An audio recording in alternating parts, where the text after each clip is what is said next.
All right, I have 6:30. I'll call to order the Tuesday, October 6th general meeting of the City of Cherry Hills Village City Council.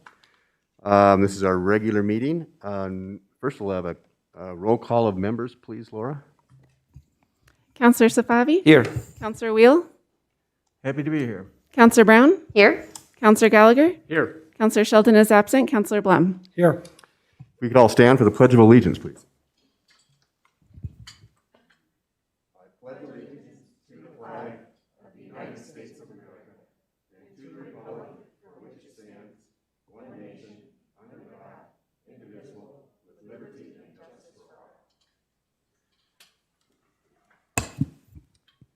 Okay, the next item on our agenda, Chief.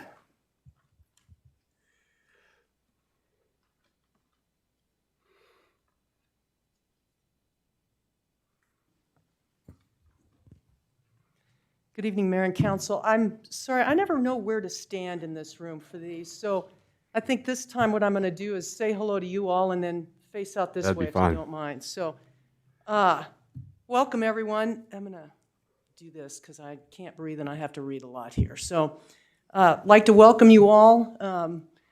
We're going to give an award out today to Officer John Norman Flom. So if you could come up here, John. And while he's making his way with his bodyguard there, I'd like to recognize Jerry Walker from Kent, Denver, and Bill Barrett that came over from St. Mary's to wish John well with this this award. They've been a big part of this. So, no, you got to stand closer to me. Over here. Right over here. So, obviously it's great to be a chief and to be giving awards. This one means a lot to us. This is a program that's been going on for a while. I'm not really good at just reading things. I'm much better ad-lib, but to make sure I get everything covered for John with this very special award, I'm going to do a little reading to you. So please put up with me. So, Officer John Norman Flom, the Cherry Hills Village School Resource Officer Program began in May of 2013, serving Cherry Hills Elementary, Kent, Denver, and St. Mary's Academy. Officer John Norman Flom served as the department's second SRO and began the assignment in August of 2015. He has been an exceptional ambassador to our schools for 5 years and has gone beyond the call of duty to ensure the safety and well-being of the students and families of our community. John has demonstrated dedication, commitment, and a solid work ethic to enhance the SRO philosophy of counselor, teacher, and law enforcement officer. And I'd like to touch on each of those really quickly. As a law enforcement officer, John has enhanced and assisted our schools with the approach they have taken regarding security and safety. He worked with other members of the department and the schools to assist with upgrading important systems, including video surveillance, visitor identification, school maps, blueprints, identification cards for teachers and students, and entry devices. He was instrumental in coordinating active shooter training in the schools and participating in lockdown drills. All of these efforts took time, patience, teamwork, and some serious creativity to move forward. John has been thanked countless times by school administrators and others for his efforts. As a teacher, Officer Flom did an exceptional job to educate staff and students alike about the Safe to Tell program and many other educational programs to include driving safety, sex crimes, and cyber safety awareness, police contact protocol, stranger danger, and Halloween safety. In addition, he assisted the department's property and evidence technician with the instruction of a forensic class. All of these programs were very well received by students, faculty, and parents. As a counselor, John consistently demonstrated one of his best attributes in the fact that he is a very approachable person. He made students feel at ease with him, and as a result, he was able to communicate about personal issues with students. He developed strong, positive mentorship relationships with students during his tenure as an SRO, taking the time to sit down at a lunch or a quick chat in the hallways. At the end of the day, or the end of an assignment, being successful and respected depends upon the way relationships are developed and preserved. Officer Flom has proven to be true With this trust and respect he developed with students, school staff, and parents. Whether at a staff meeting, an assembly, or a parent-teacher organization meeting, John was committed to providing the best service possible. When you walked with John in the schools, he was greeted with enthusiasm by students of all ages, respected by the faculty of each school. He has been devotedly known as Officer John and furthered the role of the SRO position for the Cherry Hills Village Police Department in several respects. The Department Award for Police Commendation can be presented for acts evidencing highly professional conduct or selfless dedication to duty, Your exceptional personal initiative, integrity, and unwavering commitment to the position of school resource officer will impact the relationships you have developed both today and well into the future. You are hereby honored with the Police Commendation Award with my appreciation.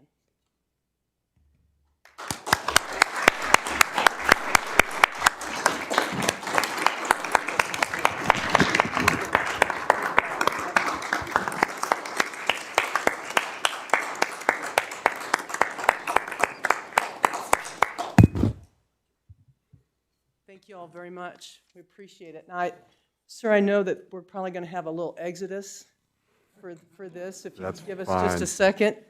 And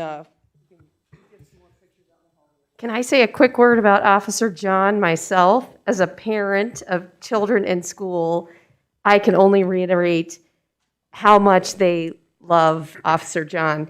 And I think it is such a wonderful example of why school resource officers can be so important and how effective they can be. When Officer John came by our house to deliver something once, my daughter, who's moved on to middle school now, and her friend, neighbor, were so excited that it was Officer John. They came running out to talk to him. And it's just wonderful. I didn't know that you had done all of the training aspects and active shooter. All I hear about is that, you're hanging out around school. They just love you. You've done a wonderful, wonderful job showing kids, what a police officer can be. So thank you for doing all of that. Thank you. Thank you, John. On behalf of all of us in council, in the city, thank you very much. Thank you all for coming too. You're welcome to stay, but you don't have to.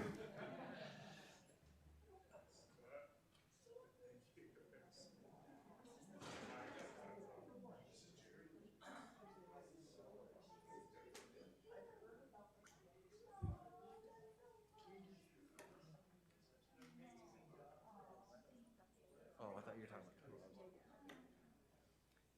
Yeah, I know him. And it makes sense. No.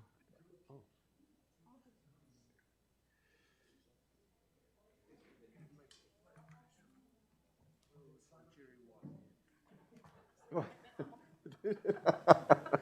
That's not good. Why is he here? Oh, boy.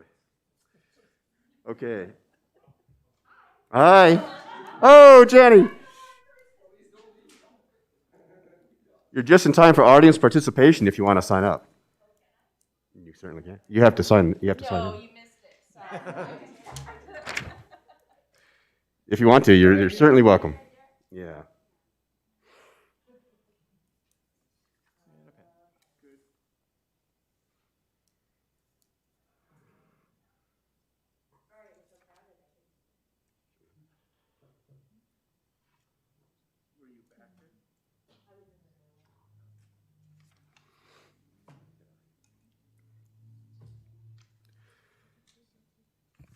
Okay, Jenny, you are up. This is audience participation. Your timing is perfect.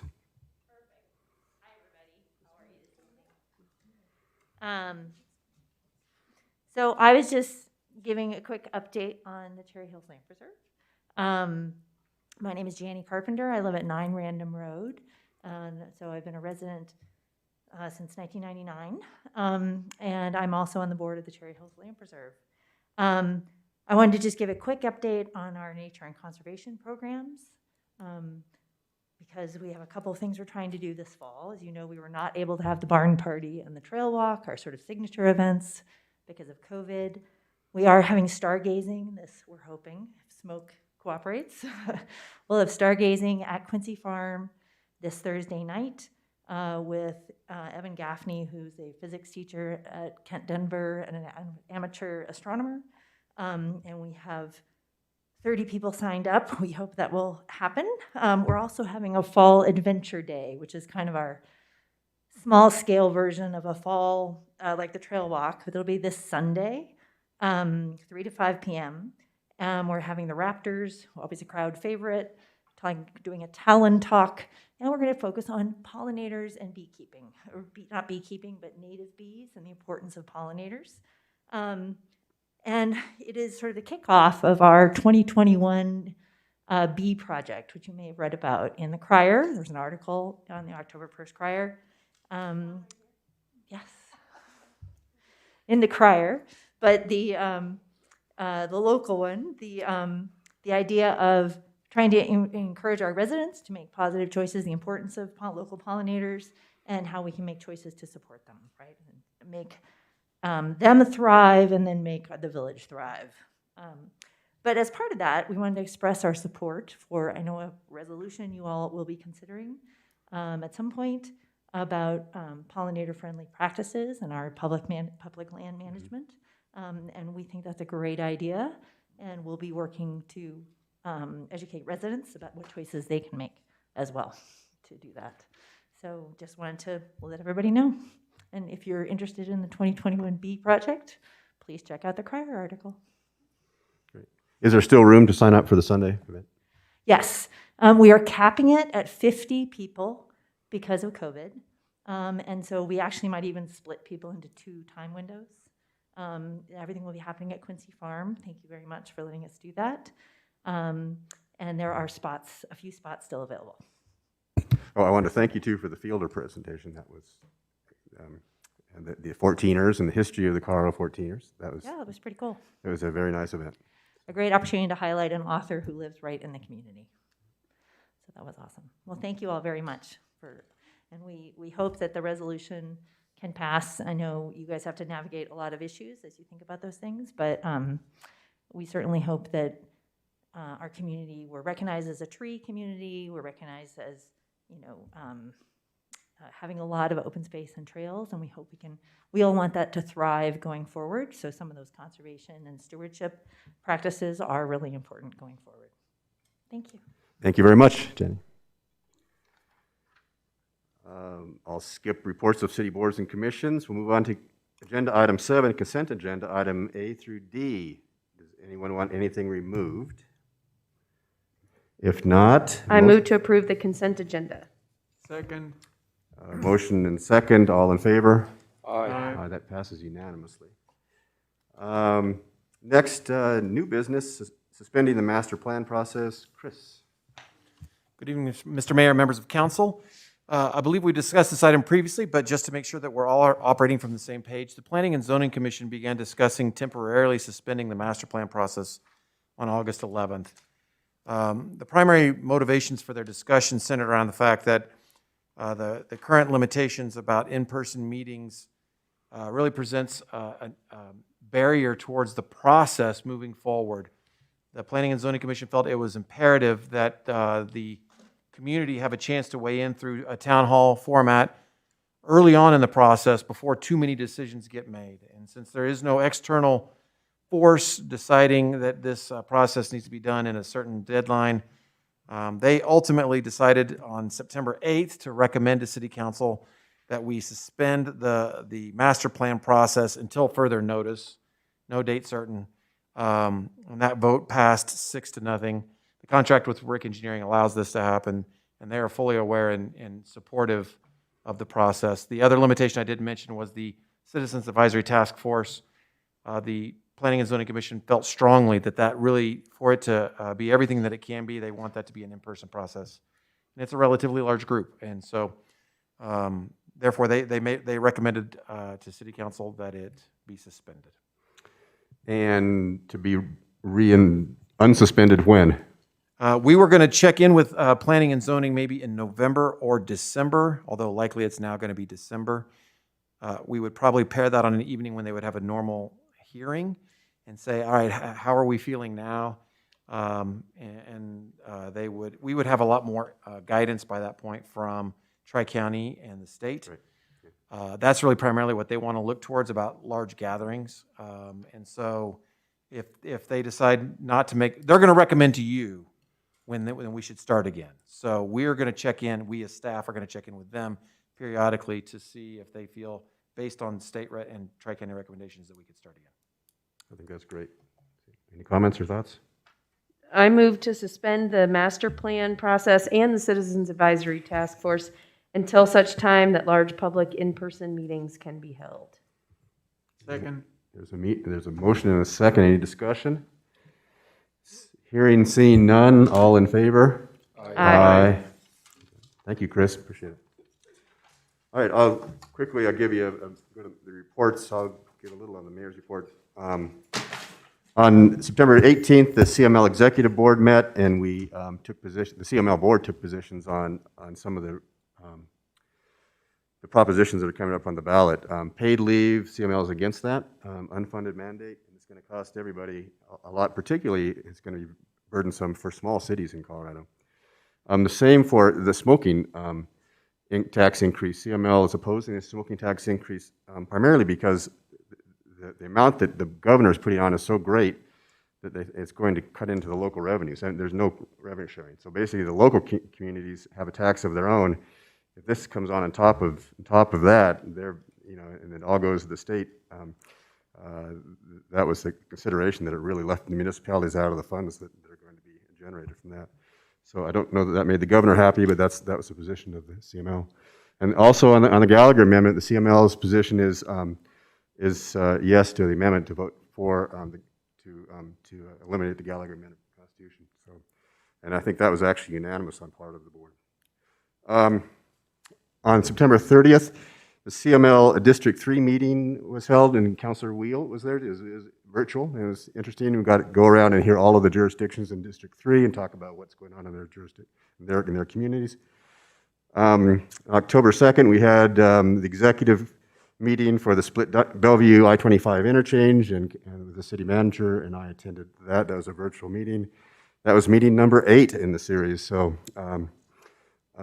as a result of that, there will be, tomorrow night is the important date. There'll be a virtual town hall meeting for everybody, Greenwood Village and the whole city. That goes on, and I think notice has gone out in the crier, and message me and everything that we can get it out there. But if you hear of anybody who's interested and wants to know about that, they should tune into that. Also, the week after, on October 14th, then we'll have a virtual meeting just of Cherry Hills Village, and focusing basically, and that'll be more useful for us because it'll focus the idea of how that interchange and the two options will affect our community and cut through traffic and timelines and things like that. So that would be really the useful one. If you have constituents who are interested, tell them to tune in on October 14th.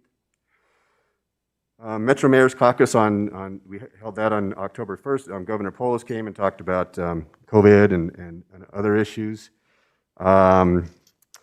On October 5th, we had this is last Monday, we had Monday mayor's meetings. 2 citizens came in and talked about speeding on Dahlia. So speeding on Dahlia and running the stop signs, and I can kind of pass it along to you, Chief, but obviously there's concern from a lot of folks there about, especially I guess around north of Oxford up to Quincy, where it goes, the chicane or whatever that is. And then also they said on Mansfield through the stop signs there, they're concerned about that. Also, I know that John Newhouse has heard about this, but dogs running loose. A lady, one of our residents, whose chickens were killed by the dogs, and is concerned about that, and also concerned about the underpass at the Highline Canal and what's going to happen there. So, some natural explain to her about what that process was. Although they came to your office hours? Came at Monday morning. Yeah. Zoom meeting with residents. We had residents of Fairfax, Clark County, the Clark Colony. Just to keep you advised, there was some private litigation there, and there's some residents approached us about about the issues. There's questions about the ownership of some of that property and what goes on. And so we had a good discussion with them, and with Councilor Sheldon and I were on that call, and the end result is that some of those residents are likely to get together to do a quiet title action to resolve some of the property issues that are there. And the private litigation is going to go out to appeal. We'll kind of watch and see how that goes. It kind of has a tangential impact on the issue. It really had the effect of raising the consciousness of these long-standing issues of ownership in that area. Then we had today, and Councilor Wheel and Councilor Blum can talk too about it, but we had a quick call with Crown Castle regarding cell coverage and things we can do, and that effort's underway, and Councilor Blum is leading that, and thank him for doing that. CML Policy Committee will meet on this Friday. There's a lot of issues, and the major one is Greenwood Village, of course, is coming to ask CML about taking a stance for legislation affecting the police issue. So we'll see how that is played out. That's the first. A virtual meeting is going to be interesting to see how all the dynamics work in the policy committee. Then next week I'll have lunch with the mayors in Arapahoe County or in the South County here, and we can talk about. We'll have our usual lunch meeting.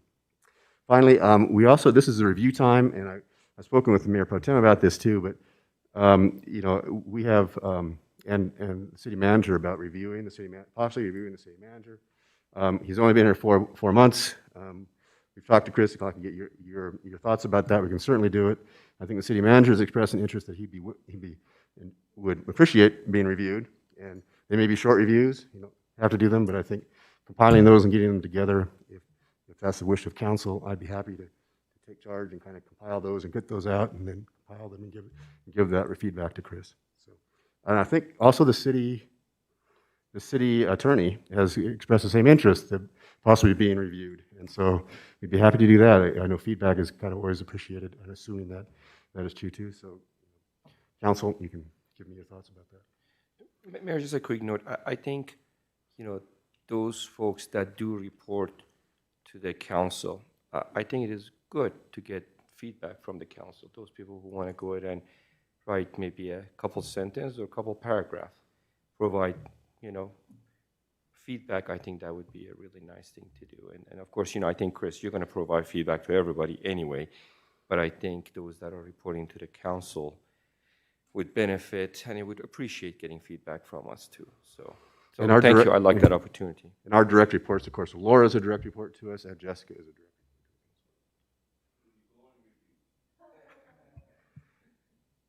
Councilor Blunt.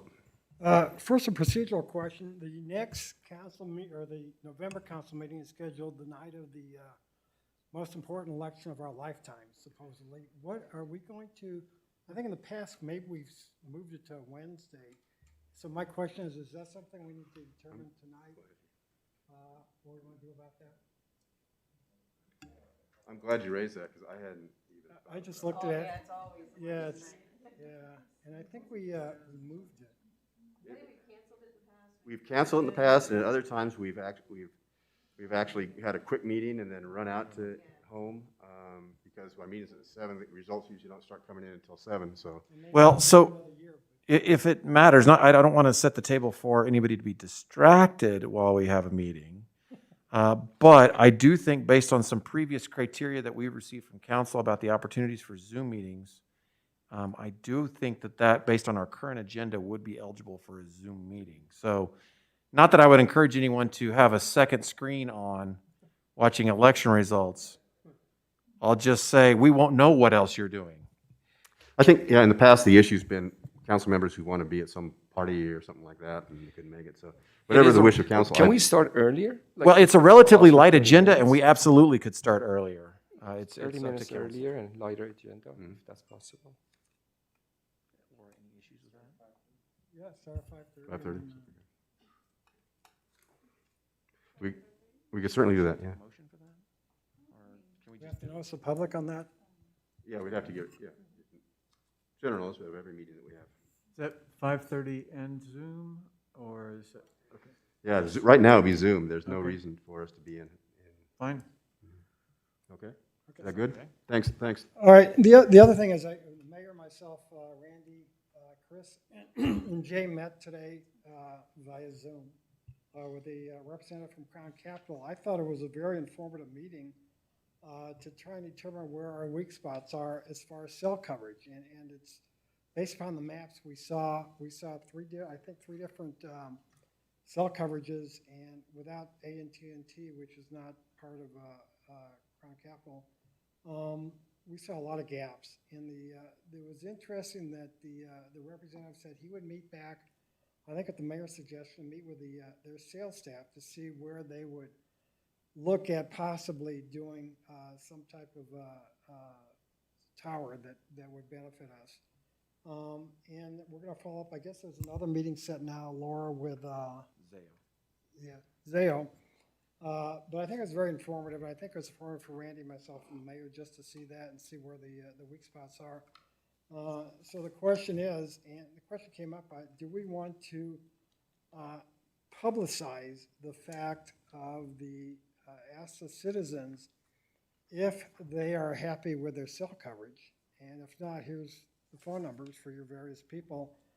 Get the feedback, because as the representative did say, the greasy wheel usually gets the oil. And it may be a situation where maybe we put that in the crier, subject to everybody who's approving that, to say, are you, just a survey, are you happy with your cell service? If not, here's a phone number you need to call, just to get our feedback so we can see if our people are willing to say, yes, we do need additional cell coverage. So I think that's something we threw out. I don't know if it's something we have to decide tonight, Mayor, if that goes in the crier, or we can just make the determination, go ahead and do that. No, that's done now. It can be done, yeah, absolutely. And even on our website, it'd be nice to put a link here, here are the contact information for these cell providers. I think that's a great idea. Other than that, I think that was it. I know we're going to have a budget, long-term budget discussion at a retreat, and I think, Laura, you're setting the dates for that, and we look forward to that discussion. Looks like everybody's available February 2nd, so that will be the plan.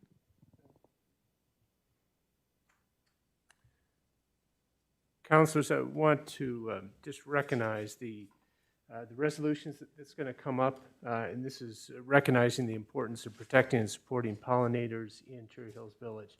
Let me give you some context to this resolution. Other municipalities such as Denver, Boulder, Berthoud have all done this in a formal fashion that just recognizes the importance of protecting our pollinators and having good plant management practices. The reality is our city has done a magnificent job in the past. We're just recognizing the good work that they have already done in doing that. This coincides with the Cherry Hills Land Preserve's effort to this year-long campaign, recognizing pollinators and their importance. I want to thank Jay. Jay's worked hard with a group called the People and Pollinators Action Network. It's a group of scrappy people who have affected change both at the state and the federal level in crafting this resolution. So I welcome your support. Are you going to bring honey for us that night as a bribe to support the resolution? There you go.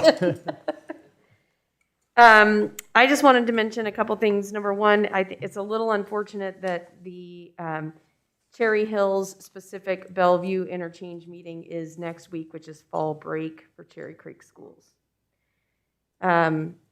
So hopefully we'll still get some participation, but I just wanted to let people know that that's the case. And then also on the topic of reviews, which we did, the mayor and I did discuss at our weekly meeting last week. Having been part of the city manager review process for the last few years, my feeling was that I think feedback is always very critical and important. Those of you who have participated may remember that it is quite an involved process that involved, completing forms. Then we had a meeting that just among ourselves that lasted several hours. Then that data was compiled and put together, and then we met with the city manager. 2 delegates met with the city manager to communicate that feedback. I think that given that Chris has only been in this position for 4 months, I don't know that process, that there's enough valid feedback in 4 months to really go through that process. So, I would be interested in entertaining, I'm happy to provide feedback. I'd be interested in entertaining some other process.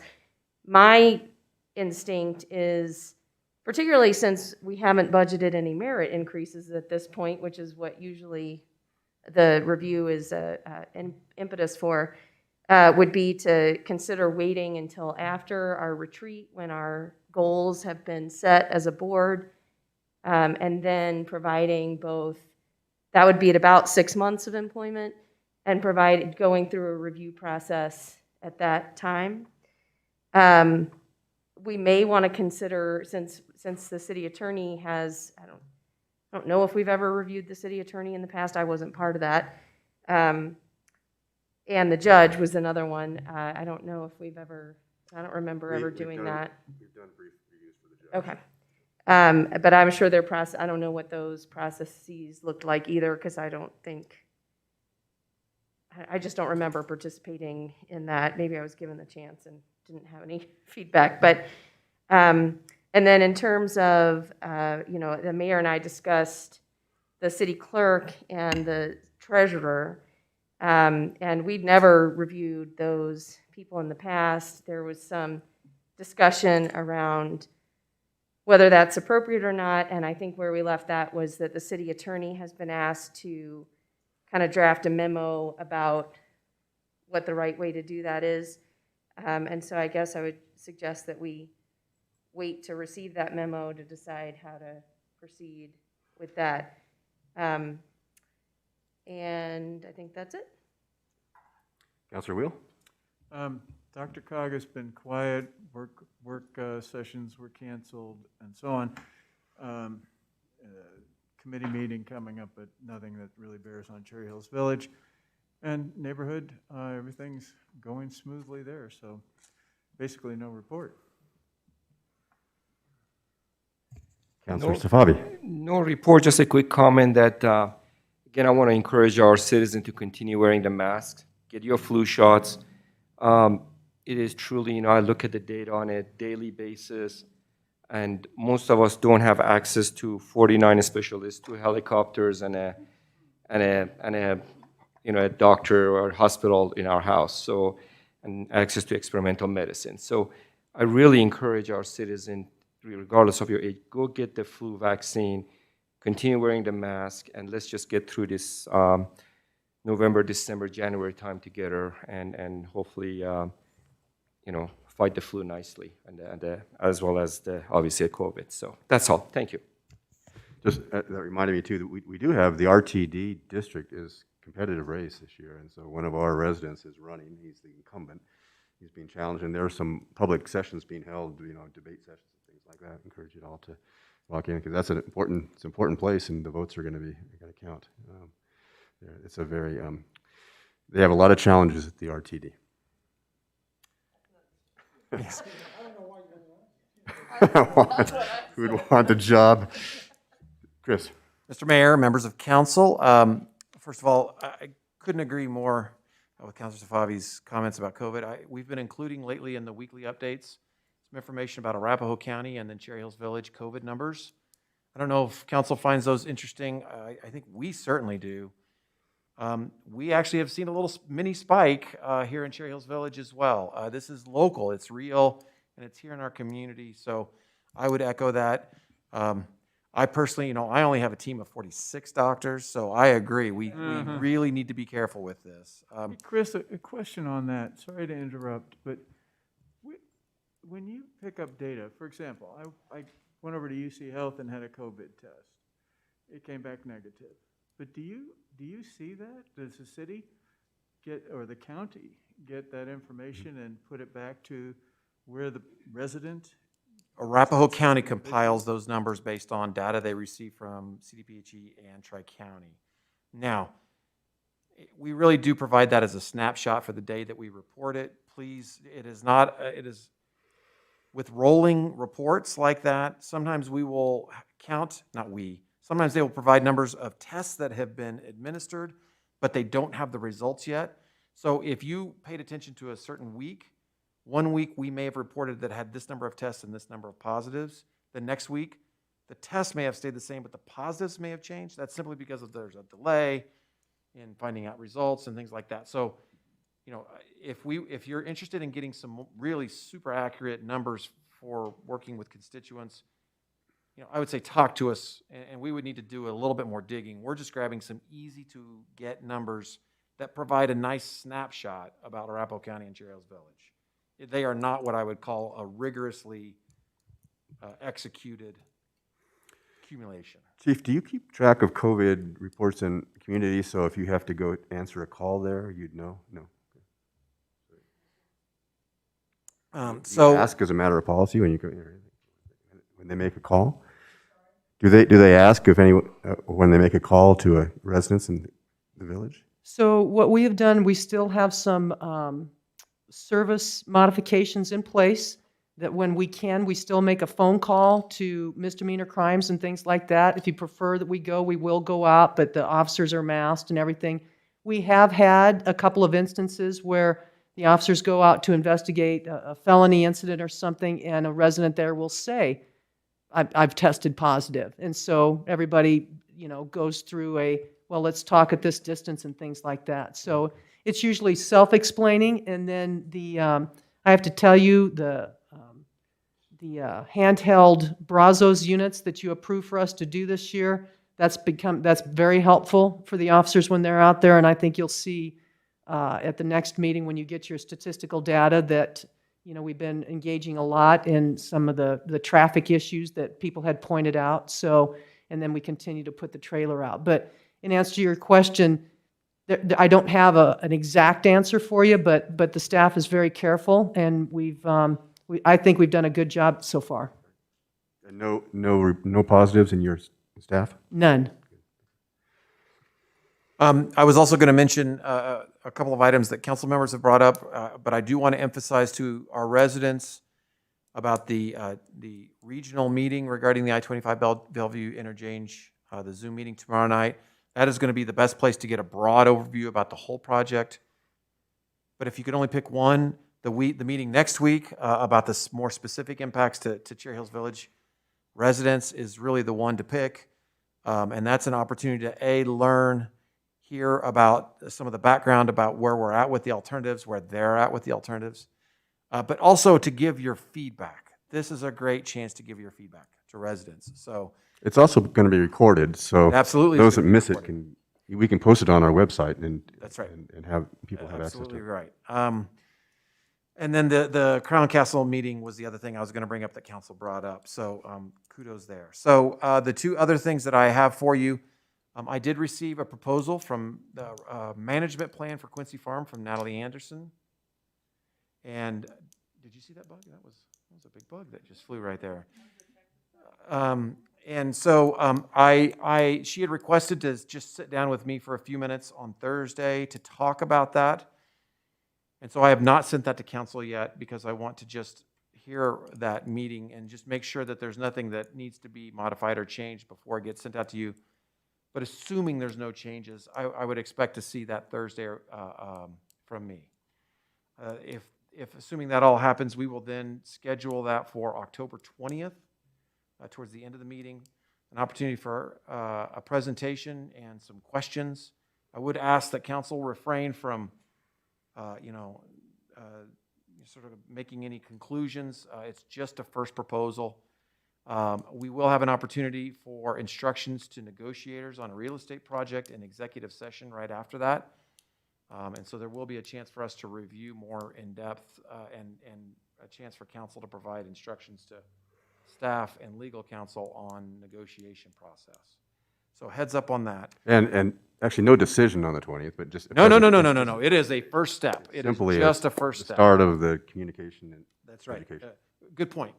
And the last thing I have, and we just found this out late today, Arapahoe County Office of Emergency Management coordinated with UC Anschutz, UC Health Anschutz, to set up around Arapahoe County multiple sites for a bus to come do in essence, serology antigen tests, but only for folks who sort of signed up or received a postcard from them to participate in this process. So they're going to 4 different spots in Aurora, they're going to Centennial, they're going to, well, sure enough, there's one that is happening here at John Meade Park Thursday from 12 to 5. It is a rather large bus, but it's a scheduled process. You can't just show up. And so we do think we've got a spot for them where it could still maintain City Hall traffic and John Meade traffic. We're lucky. We actually got a 2 days heads up. I guess some of these other communities, Arapahoe County didn't bother to tell them that they were doing these at parks, and they just showed up. And so we at least have a little bit of an opportunity to do a little parking lot management, et cetera. So if you see that bus there, or if you get calls from residents, that's what it is. And we are trying to work with Anschutz to try and make that as smooth as possible with as few impacts to our residents as we can. So that's the only 2 updates I had. And Chief, I don't know if you have any updates. No updates, but I just wanted to thank you all again for allowing us to do these awards in this, in your presence. It means a lot, I think, to the staff. I think, as you can tell, all 4 of my sergeants were here, my commander was here, and some other folks. So thank you very much. We appreciate that. And we appreciate John. Thank you very much. Jessica? Just a brief reminder, we do have the Front Range Flu Clinic that will be here at City Hall on October 24th. So if you haven't gotten your flu shot, you can get one here at City Hall. We're doing that in conjunction with the Shred Day. So the flu shot clinic is from 10 until noon here. And then you can have your stuff shredded as well if you'd like. Anything? I believe council got on the dais or email a letter from the Covington neighborhood. Yeah. I would just like to pass something out to council and address, just so council understands what their concerns are and what is actually happening on the street there. Jay, let me ask this question, because this came up, I met with somebody from Greenwood Village, Parks and Trails Committee, who said they are in the process of developing a parking lot on the south side of Bellevue to access the High Line. If we're concerned about traffic coming through, that's just going to create more traffic through the village. And I wasn't know if anybody, Emily was aware of that, or if anybody at Parks and Trails were aware of that, but I think it's something you need to bring up with them and let them know that we have heard that there's going to be a parking lot on the south. Yeah, and we have contacted Greenwood because we were, probably the same resident contacted us. It appears there's a very small parking lot there. The biggest concerns are the right in, right out type thing, and people actually going east to do a U-turn at Glenmore's other drive. So we've asked Greenwood to address those traffic issues and see what we can come up with. Okay. But it looks like it's a very small lot. So staff has met multiple times with Covington residents about the new underpass and other issues up there.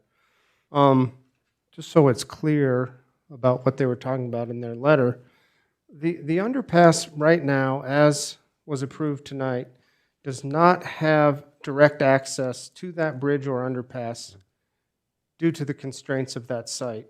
When we originally took that project on, one of the main reasons we took it on was to keep it out of CDOT right-of-way and not federalize that project, increase the costs. So our portion of the project is entirely out of CDOT right-of-way. There's no federal funding involved in it. It keeps our costs a lot lower. We have been in discussion, and former city manager Thorson has talked to those neighbors about the possibility of doing a direct connection at some point to the new underpass so people can park on Monroe Street and then directly access that new underpass and bridge to the High Line. So that is still in the works. We haven't even designed that yet. So the concerns of the Covington residents is currently as designed, people would have to use the Covington Bridge, which on that front page is on the south side, the bottom of your page. So they can park on Monroe, go to the existing footbridge, and either go north or south and then use the underpass if they go north. So we have some very preliminary ideas, and if you look at the second page, these were just off-the-cuff ideas of how we would make access to that. You'll notice that the one note, the blue line is not feasible. Because of our agreement with the church, we have to completely landscape that area. I think there's 15 or 16 trees that are in that 10-foot area between the new walk and underpass access and the bridge.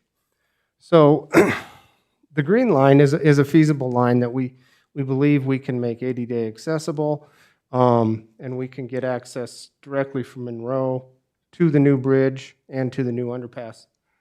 The problem is we can't do that without going into CDOT right-of-way.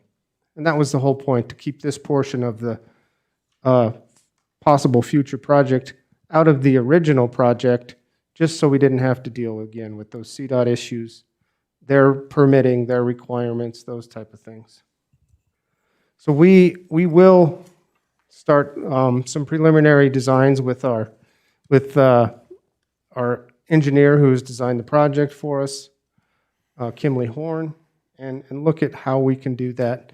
Staff is hoping to be able to do that as a crusher fine path to keep those costs a lot lower and still make that access possible.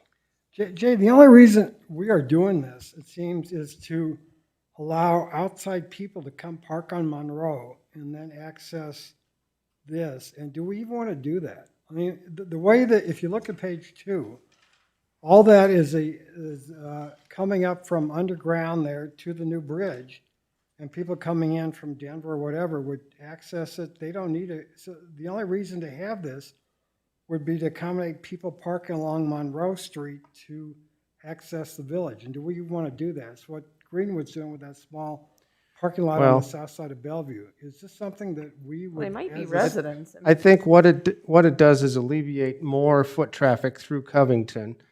We've been working with Covington, and I've committed to coming up with a signing project to see what we can do to limit or eliminate people from parking in Covington in front of those residents that use that trail.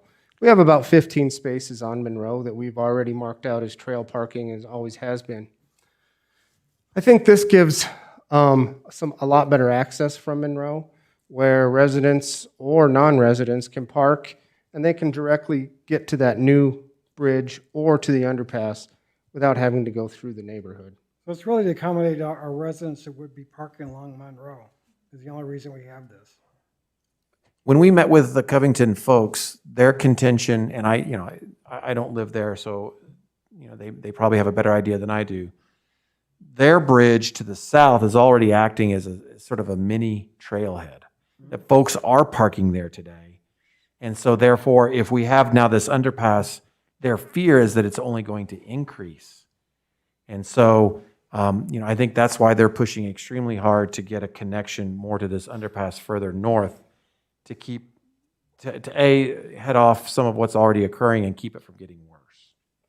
And I certainly understand that, but living right near what is effectively the exact same situation at Dahlia Hollow Park, people do park up and down the street on Dahlia, particularly on a Saturday afternoon. And, I do remember a few years back, 10 maybe years ago, one of the neighbors right across the street from Dahlia Hollow put up some little self-made no parking signs. And, the police politely went over and said, I'm sorry, these are public streets and you can't put up your own no parking signs. But I'll be honest, I don't live right in one of those houses, and I'm sure, it's probably very annoying to them. But generally speaking, I don't think it's been a huge problem.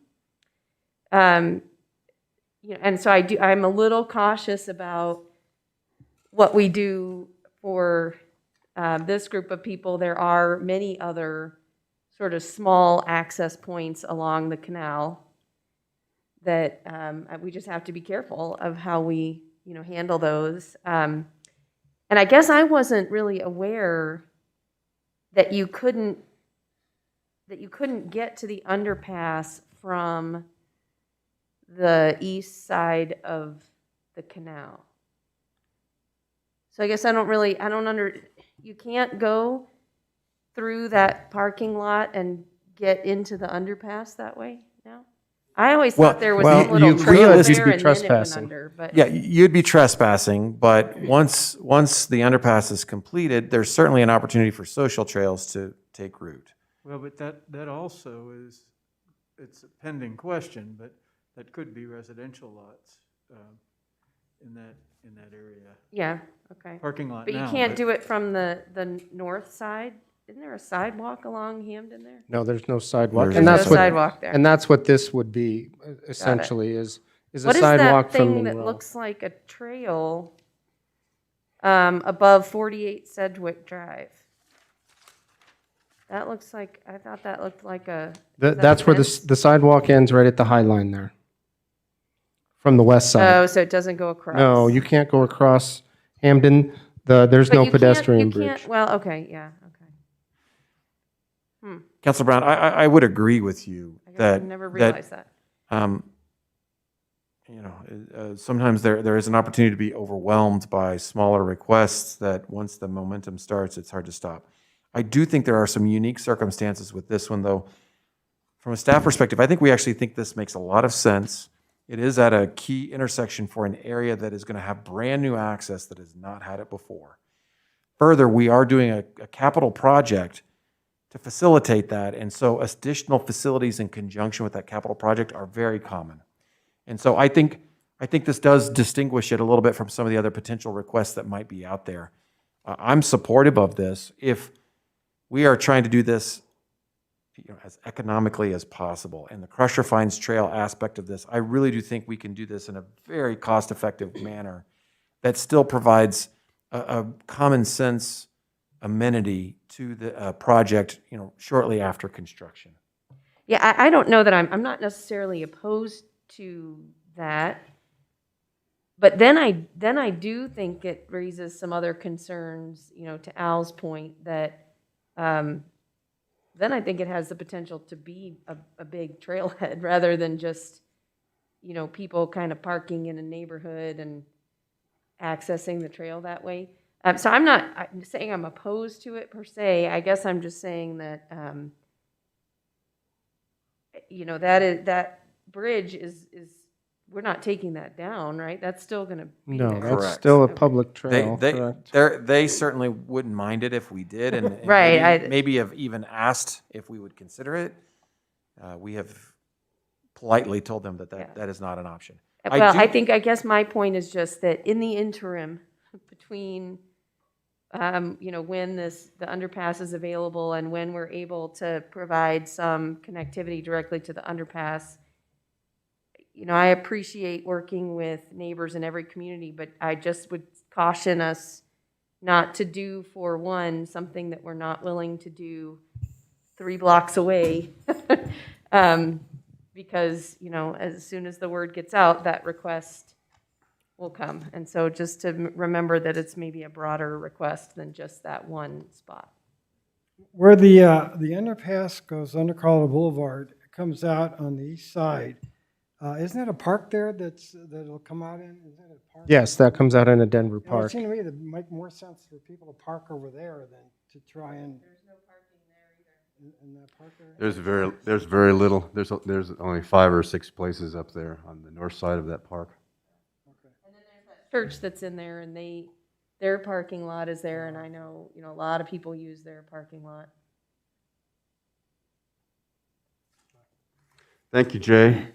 So, well, would council like us to hold off on this and finish our project, or Yeah, I think, well, what my sense is, council probably want, hold off on it, but actually understand it more and bring a report to us and say, Okay. here Sure, our we can do options that. are, so we can understand it Yeah, better, better, so we can. that will, once we have the walls up and the bridge in, it'll be a lot easier for us to look and say, this is something easy, or we have to build more retaining walls.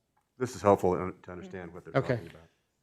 The- I the- never knew that it just seemed like you'd be able to walk right up to it and get on. Yeah, that's why I usually know when to build that today. After I move to see what it was. It's hard to visualize it because you don't have. Yeah. Just a big hole, right? That works? The last item I had is I just want to extend my thanks to Jessica for the budget process. This is an unusual year. She has put in a lot of great work, and I could not be more appreciative of, the amount of time that she has invested, but also the quality of the work. It's a top shelf job, so thank you. Definitely. Second that motion. Thank you, Jessica. City attorney, any report? Just real quick, since last we met, you all received a summary of the legislative session from this year. And what was an abbreviated session, it still turned out to be 20 pages of relevant legislation. It took a lot out of what happened, but just wanted to remind you of that. It's designed to, point out action items and whatnot. And if you have any questions, let me know, but we're watching. Thank you. And Laura? Thank you. February 2nd, right, for the retreat? Done deal. Thank you very much. All right. If there's no more, I move to adjourn. without objection, I think, pretty sure. See you all next time.